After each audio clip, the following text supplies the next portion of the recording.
Price lord. ದೇವರ ಅತಿ ಪರಿಶುದ್ಧವಾದ ನಾಮಕ್ಕೆ ಮಹಿಮೆ ಉಂಟಾಗಲಿ. ಕರ್ತನಲ್ಲಿ ಪ್ರೀತಿಯುಳ್ಳ ನನ್ನ ಎಲ್ಲ ಸಹೋದರ ಸಹೋದರಿಯರಿಗೆ ಯೇಸುವಿನ ಮಧುರವುಳ್ಳ ನಾಮದಲ್ಲಿ ನಾವು ವಂದನೆಗಳನ್ನು ಸಲ್ಲಿಸುವನಾಗಿದ್ದೇನೆ. ಪ್ರಿಯರೇ, ನೀವೆಲ್ಲರೂ ಚೆನ್ನಾಗಿದ್ದೀರಿ ಅಂತ ನಂಬಿದ್ದೇನೆ. ಹಾಗೆ ಈ ಸಮಯದಲ್ಲಿ ನಾವು ಚಿಕ್ಕದಾದ ಒಂದು ಸಂದೇಶವನ್ನು ನಾವು ಧ್ಯಾನ ಮಾಡೋಣ. ದೇವರು ನಿಮ್ಮನ್ನು ಧಾರಾಳವಾಗಿ ಆಶೀರ್ವದಿಸಿ ನಡೆಸಲಿ ಎಂಬುದಾಗಿ ನಾವು ಪ್ರಾರ್ಥಿಸುವರಾಗಿದ್ದೀವಿ. ಪ್ರಿಯರೇ, ನಮ್ಮ ಜೀವಿತದಲ್ಲಿ ಎರಡು ಮುಖ್ಯ ವಿಷಯಗಳು ಏನೆಂಬುದಾಗಿ ನಾವು ನೋಡೋದಾದರೆ ದೇವರ ಭಯ ಮತ್ತು ದೇವರ ಜ್ಞಾನ.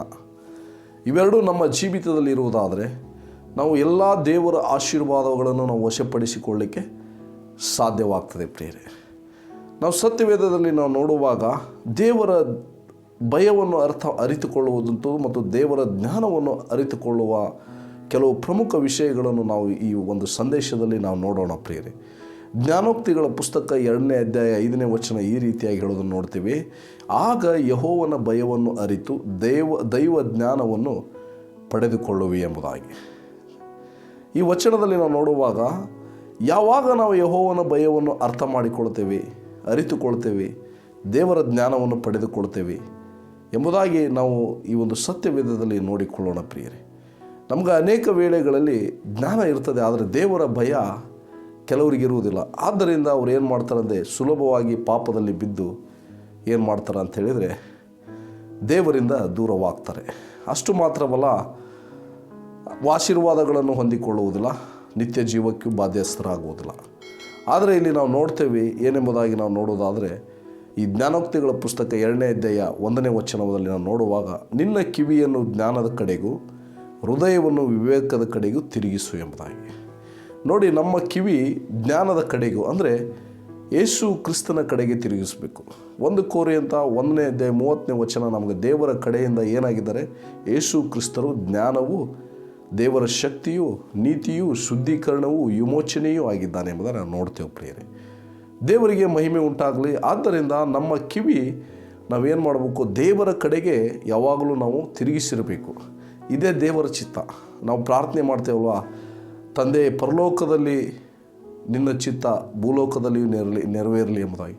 ಆ ಚಿತ್ತ ಏನೆಂಬುದಾಗಿ ನೋಡೋದಾದರೆ ಪರಲೋಕದಲ್ಲಿ ಸಕಲ ದೇವದೂತರುಗಳು, ಎಲ್ಲ ಅಧಿಕಾರಿಗಳು ದೇವರ ಕಡೆಗೆ ಏನು ಮಾಡಿರ್ತವೆ, ಗಮನವನ್ನು ಇಟ್ಟಿರ್ತವೆ. ಇದರರ್ಥ ನಾವು ದೇವರ ವಾಕ್ಯವನ್ನು, ಯೇಸು ಕ್ರಿಸ್ತರನ್ನು ನಾವು ಗಮನಿಸಿ ನಡೆಯುವಂಥವರಾಗಿರಬೇಕು. ಅಂದರೆ ದೇವರ ವಾಕ್ಯವನ್ನು ಗಮನಿಸಿ ನಡೆಯುವವರಾಗಿರಬೇಕು.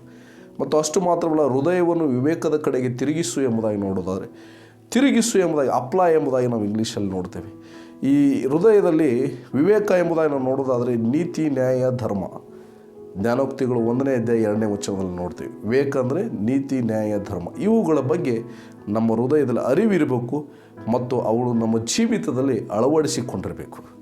ದೇವರ ನೀತೀಕರಣ ನಾವು 1 ಯೋಹಾನ 3:7 ನೋಡ್ತೀವಿ. ಕ್ರಿಸ್ತನು ಹೇಗೆ ನೀತಿವಂತನಾಗಿದ್ದನೋ ಹಾಗೆ ನೀತಿಯನ್ನು ಅನುಸರಿಸುವನು ನೀತಿವಂತನಾಗಿದ್ದಾನೆ. ನ್ಯಾಯ ತೀರ್ಪು ಮತ್ತು ದೇವರ ಧರ್ಮೋಪದೇಶ ನಮ್ಮ ಹೃದಯದಲ್ಲಿ ಯಾವಾಗಲೂ ಏನಾಗಿರಬೇಕು, ಅದು ಚಟುವಟಿಕೆಯಲ್ಲಿ, ಕಾರ್ಯದಲ್ಲಿ ಇರಬೇಕು, ಕಾರ್ಯರೂಪದಲ್ಲಿ ಇರಬೇಕು. ಅಂದರೆ ಅದು ನಮ್ಮಲ್ಲಿ ಅಳವಡಿಸಿಕೊಂಡು ಅದನ್ನು ಈ ಲೋಕಕ್ಕೆ ಪ್ರಕಟಪಡಿಸುವವರಾಗಿರಬೇಕು.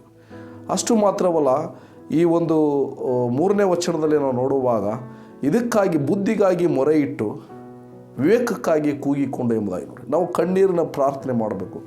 ನೋಡಿ, ಈ ಬುದ್ಧಿಯನ್ನು ನಾವು ನೋಡೋದಾದರೆ ನಮಗೆ ಕೊಡಲ್ಪಟ್ಟಿರುವಂಥ ಒಂದು ಜ್ಞಾನವನ್ನಾಗಲಿ ವಿವೇಕವನ್ನಾಗಲಿ ಉಪಯೋಗಿಸಲಿಕ್ಕೆ ನಮಗೆ ಬುದ್ಧಿ ಬೇಕು. ಆದ್ದರಿಂದ ಬುದ್ಧಿಗಾಗಿ ಮೊರೆ ಇಟ್ಟು ವಿವೇಕಕ್ಕಾಗಿ ಕೂಗಿಕೊಂಡು ನೀತಿ, ನ್ಯಾಯ, ಧರ್ಮಗಳನ್ನು ನಡೆಸುವುದಕ್ಕೆ ನಮ್ಮ ಜೀವಿತದಲ್ಲಿ ನಾವು ಕಣ್ಣೀರಿನ ಪ್ರಾರ್ಥನೆಯನ್ನು ಮಾಡಬೇಕು. ಪ್ರಿಯರೇ, ಆದ್ದರಿಂದ ಇಲ್ಲಿ ಹೇಳ್ತದೆ ಬುದ್ಧಿಗಾಗಿ ಮೊರೆ ಇಟ್ಟು ವಿವೇಕಕ್ಕಾಗಿ ಕೂಗಿಕೊಂಡು. ಅಷ್ಟು ಮಾತ್ರವಲ್ಲ, ಇದನ್ನು ನಾವೇನು ಮಾಡ್ಬೇಕಂತೇಳಿದರೆ, ನಾವು ಬೆಳ್ಳಿಯಂತೆಯೂ ಮತ್ತು ನಿಕ್ಷೇಪದಂತೆಯೂ ಹುಡುಕ್ಬೇಕಂತ. ಎಲ್ಲಿ ಹುಡುಕಬೇಕು? ಸತ್ಯವೇದದಲ್ಲಿ ಹುಡುಕಬೇಕು. ಸತ್ಯವೇದದ ವಾಕ್ಯದಲ್ಲೇ ಹುಡುಕಬೇಕು. ನಾವು ಯೆಶಾಯನ ಬರೆದ ಪ್ರವಾದನೆ ಗ್ರಂಥದಲ್ಲಿ ನೋಡ್ತೇವೆ, ಯೆಹೋವನ ಧರ್ಮಶಾಸ್ತ್ರವನ್ನು ಹುಡುಕಿ ಹುಡುಕಿ ಓದಿರಿ ಎಂಬುದಾಗಿ.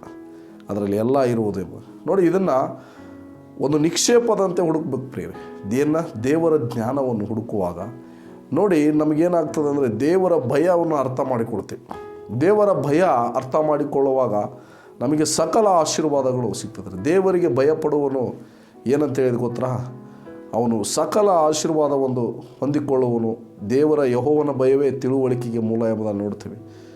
ಯೆಹೋವನ ಭಯ ಪಾಪ ದ್ವೇಷವನ್ನು ಹುಟ್ಟಿಸ್ತದೆ ಎಂಬುದನ್ನು ನಾವು ನೋಡ್ತೇವೆ. ಸಕಲ ಆಶೀರ್ವಾದಗಳು, ದೇವರ ಭಯ. ಯೋಸೇಫನು ದೇವರಿಗೆ ಭಯಪಟ್ಟ, ಅವನು ಪಾಪ ಮಾಡಲಿಲ್ಲ. ನೋಡ್ರಿ, ಅವನು ಎಷ್ಟು ಉನ್ನತ ಸ್ಥಾನಕ್ಕಾಗಿ ಏರಿಸಿದರು. ಯೇಸು ಕ್ರಿಸ್ತರು ಇವತ್ತು ಏನು ಮಾಡಿದರು, ನಮಗೆ ಮಾದರಿಯನ್ನು ತೋರಿಸಿ ಹೋಗಿದ್ದಾರೆ. ಭಯಭಕ್ತಿ ವಿಷಯದಲ್ಲಿ, ಪರಿಶುದ್ಧತೆ ವಿಷಯದಲ್ಲಿ ಮಾದರಿಯನ್ನು ತೋರಿಸಿ ಹೋದರು ಅವರು. ದೇವರಿಗೆ ಸ್ತೋತ್ರವಾಗಲಿ. ಆದ್ದರಿಂದ ನಾವು ನೋಡ್ತೀವಿ, ಇದನ್ನು ನಾವು ದೇವ ಜ್ಞಾನವನ್ನು ಪಡೆದುಕೊಳ್ಳೋದ್ರೊಟ್ಟಿಗೆ ದೇವರ ಭಯವನ್ನು ಅರಿತೀವಿ. ಅಷ್ಟು ಮಾತ್ರವಲ್ಲ, ನಾವು ಅರಸುಗಳ ಪುಸ್ತಕದಲ್ಲಿ ಸೊಲೊಮೋನನು ಪ್ರಾರ್ಥನೆ ಮಾಡ್ತಾನೆ ಜ್ಞಾನಕ್ಕಾಗಿ. ಆ ಜ್ಞಾನಕ್ಕಾಗಿ ಪ್ರಾರ್ಥನೆ ಮಾಡುವಾಗ ದೇವರು ಮೆಚ್ಚಿ ಅವನಿಗೆ ಸಕಲ ಘನ ಧನ ಐಶ್ವರ್ಯಗಳನ್ನು ಕೊಡ್ತಾನೆ. ನೋಡಿ, ದೇವರ ಜ್ಞಾನವನ್ನು ಕೇಳಿಕೊಳ್ಳೋರಿಗೆ ಭಾಳ ದೇವರಿಗೆ ತುಂಬ ಇಷ್ಟ. ಯಾಕಂದರೆ ಹೋಶೇಯನ ಪ್ರವಾದನೆ ಗ್ರಂಥ 6:6 ನೋಡ್ತೀವಿ, ದೇವರ ಜ್ಞಾನವೇ ಇಷ್ಟ ಅಂತೆ. ಯಜ್ಞ ಹೋಮಗಳಲ್ಲಿ ಮತ್ತು ಅವರಿಗೆ ದೇವರಿಗೆ ಇಷ್ಟ ಇಲ್ಲ, ಕರುಣೆ ಬೇಕು ಮತ್ತು ದೇವರ ಜ್ಞಾನವೇ ಇಷ್ಟ ಎಂಬುದಾಗಿ ವಚನದಲ್ಲಿ ನಾವು ನೋಡ್ತೇವೆ. ಆದ್ದರಿಂದ ಪ್ರಿಯರೇ, ನಮ್ಮ ಜೀವಿತದಲ್ಲಿ ನಾವೇನು ಮಾಡೋಣ ಗೊತ್ತಾ, ನಮ್ಮ ಕಿವಿಯನ್ನು ನಾವು ಯೇಸು ಕ್ರಿಸ್ತನ ಕುಡಿಗೆ ತಿರುಗಿಸೋಣ.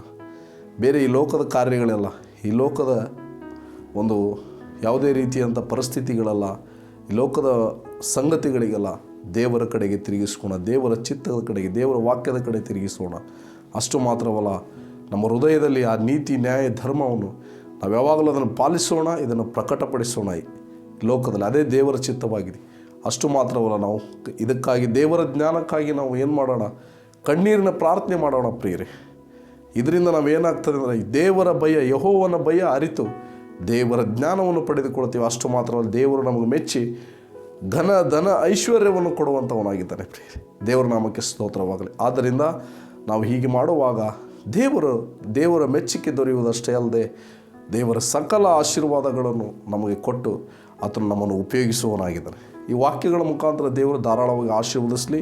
ನಮಗಾಗಿ ಪ್ರಾರ್ಥನೆ ಮಾಡಿರಿ ಎಂಬುದಾಗಿ ನಾವು ಕೇಳಿಕೊಳ್ತೀವಿ. ಪ್ರಾರ್ಥನೆ ಮಾಡಿಕೊಳ್ಳೋಣ. ಪ್ರೀತಿಯುಳ್ಳ ಪರಲೋಕ ತಂದೆ, ಈ ವಾಕ್ಯಗಳ ಮುಖಾಂತರ ಆಶೀರ್ವದಿಸಿರಿ, ಬಲಪಡಿಸ್ರಿ. ನೀ ದೇವರೇ, ನಿಮ್ಮ ಭಯವನ್ನು ಕೊಡ್ರಿ, ನಿಮ್ಮ ಜ್ಞಾನವನ್ನು ಕೊಡ್ರಿ ಎಂಬುದನ್ನು ನಾವು ಪ್ರಾರ್ಥಿಸ್ತೇವೆ. ನಿಮ್ಮ ನಾಮವೇ ಮಹಿಮೆ ಹೊಂದಲಿ. ಯೇಸು ಕ್ರಿಸ್ತರ ಧನ್ಯ ನಾಮದಲ್ಲಿ ಬೇಡಿ ಹೊಂದಿದ್ದೀವಿ, ಪರಲೋಕದ ಜೀವವುಳ್ಳ ತಂದೆ. Amen, amen, amen. Thank you. God bless you.